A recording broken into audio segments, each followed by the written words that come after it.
All right, we're live and ready to go. Listen, I know a lot of us were hoping that Jalen Carter was going to fall to us, but we've been saying all along there's so many teams from Seattle to Detroit. None of these teams wanted Jalen Carter. Listen, we don't really have the opportunity to take a player like this at this point of our rebuild. I think we're ready to go. Let's talk about the guy we did draft, Sammy. Let's start the show. Turn up your volume. Because you're about to listen to The Sick Podcast with Adam Ray. Trying to cut it back. Justin Fields making magic happen. There goes Fields. Touchdown. The sickest Chicago Bears and fantasy football podcast. Sports entertainment like no other. It's gonna be sick. Hey, everybody, the Chicago Bears have drafted Darnell Wright, the right tackle that we have needed. I know a lot of people are going to be upset. We passed on Jalen Carter. We could have had some other guys. It doesn't matter. We've got Darnell Wright to play the right tackle. This was the best move. Now, listen, I know that I am a Ryan Poles apologist. I would have sold you on anything, but when you started to look at the draft evaluations, it was becoming clearer and clearer that Darnell Wright was one of the top tackles in this draft. And it's something that struck me a couple of weeks ago. I was on the NFL Total Access show with Brian Baldinger, and he was talking about Darnell Wright, and he told me straight up, this wasn't about the Bears. This wasn't about anything.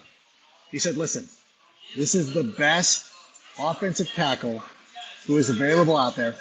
Paris Johnson Jr. is good. Peter Skoronski is okay. He's good. But Darnell Wright was his favorite player. And that's exactly who he went out there and got. And you know what? This is one of the things that Ryan Poles has talked about, Ian Cunningham has talked about, is having those athletic tackles that can get out there and make plays. Look what happened last year with Braxton Jones. Not many teams can go out there and pull with a tackle. You hear of pulling guards, but they were making plays by pulling Braxton Jones. And now you look at the way the offensive line is going to be constructed. Look at it. Think of it now. Braxton Jones, left tackle. Tevin Jenkins expected to move over to the left side. Center, we still got to figure that out. We don't know who it's going to be. Lucas Patrick, Cody Whitehair, we don't know. But they went out there. They signed a right guard from Tennessee. And now you brought in Darnell Wright to play right tackle. And you saw a lot of the highlights. He was lined up on the right side. He was out there running a 5-second, 40-yard dash. This is a highly athletic player. This is one of the things that Ryan Poles has wanted to do since he started putting this roster together, is having athletic tackles that can get out there and make plays down the field. And you look at the plays that Hendon Hooker was making behind Darnell Wright, what he was able to do, what it was opening it up for him. I love the way this team is coming together. Now, I came out here over the last couple of weeks. I tried to caution everybody, tried to tell you that we were going to be drafting a defensive player. It is something that Ryan Poles has been talking about. They've been building through the draft. They've been building through free agency. And I'm a little shocked. And okay, we'll talk about this now. And this is the last time that I want to talk about it, because I don't want to dwell on this, because we got the player that we need for our offense. But I will say this, Jalen Carter, as it started to unfold, as Seattle went with Devin Witherspoon, Detroit traded out. Now again, this goes back to something we've talked about for the last couple of weeks. We thought that there would be no opportunity to take Jalen Carter, because how could Seattle pass on him? They brought in Bobby Wagner. Detroit has that great chemistry. They have that great locker room. They've got a great, they're really starting to come together. They're putting together a program in Detroit. Like, I'm not going to sit here and lie to you. And I know that we make fun of the Lions, but they're putting together a culture. Both of those teams passed on Jalen Carter. And as we started to go through, it became harder and harder to accept the fact that the Bears would be able to take on a player with this kind of off the field heat. And I'm not saying that he's a bad guy, but listen, Ryan Poles went out there, did his due diligence. He studied everything. He understood what was going on. Dan Campbell, a couple of weeks ago, when he was at the NFL owners meeting, was talking at great length about Jalen Carter. Why does he seem to take plays off? What happened here? What happened there? And he was going to go out there and do his evaluation. And the second that the Lions traded back to number 12, you're like, or whatever it was, but they traded with the Cardinals. Yeah. I'm sorry. There's so many things that went. They traded with the Cardinals. I said, you know what? It's hard to believe that the Bears would also be in on Jalen Carter. It really was. And listen, I know that you would have wanted a bigger return. 4th round pick next season doesn't seem like a great deal. But listen, you wanted to take Darnell Wright anyways. So it's a free pick. So next year, when they're taking that 4th round pick, like it's a free pick. They were going to take Darnell Wright. And Jalen Carter was going to go at number 10 to the Philadelphia Eagles. Nobody was trading up for him. New England wasn't. San Diego. The Chargers weren't. Like, nobody was trading up. So if you go out there and you get a free pick, somebody's like, oh, we'll give you a free pick. And they're going to draft the guy they were going to draft. We drafted the guy that we wanted to draft. Darnell Wright was our guy for quite some time. And listen, this is the way that the draft works, is that a lot of times you go out there and you see these things and like the way it unfolds. Like there's a reason why a lot of these mock drafts are so accurate.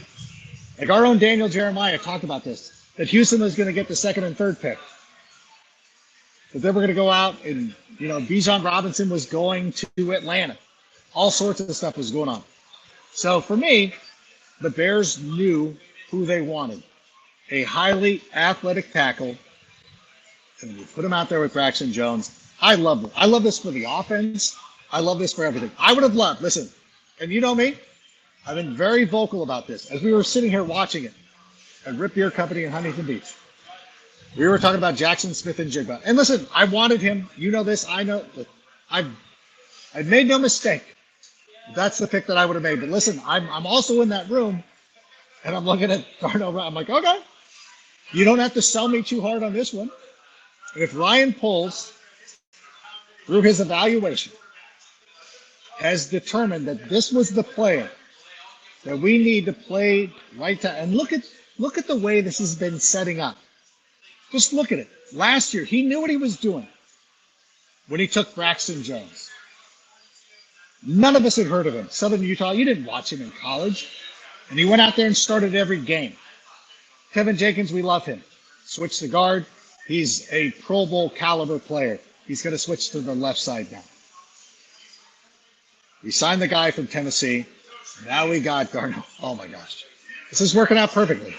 We have no more excuses for the offensive line. And we've still got a number of picks on Friday, although I wouldn't rule us out moving back up or doing something crazy. So for me, when I look at what the Bears have done, I consider this a dub.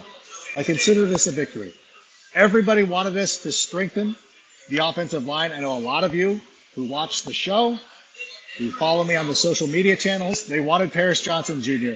It became apparent over the last 24 hours, the Arizona Cardinals were infatuated with Paris Johnson Jr. That was just going to happen. So it's no big deal. I mean, it sucks. He's a good player.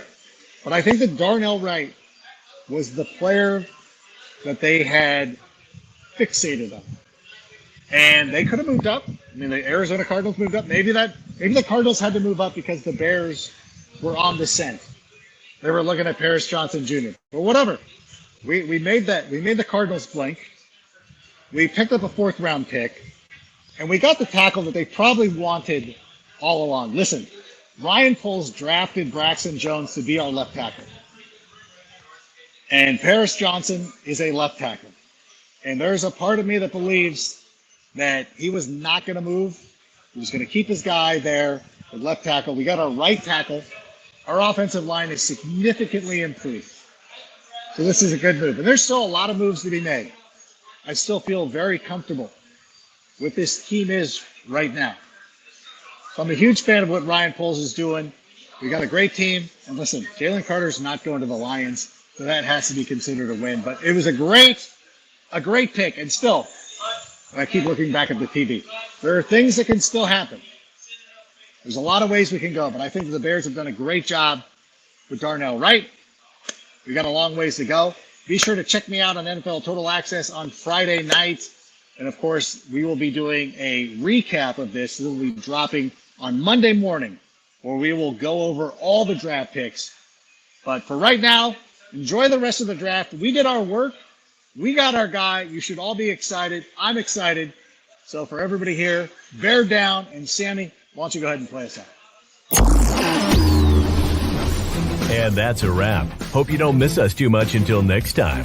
Follow the Sick Podcast with Adam Rank on YouTube, Instagram, Facebook, Google Play, and Apple Podcasts.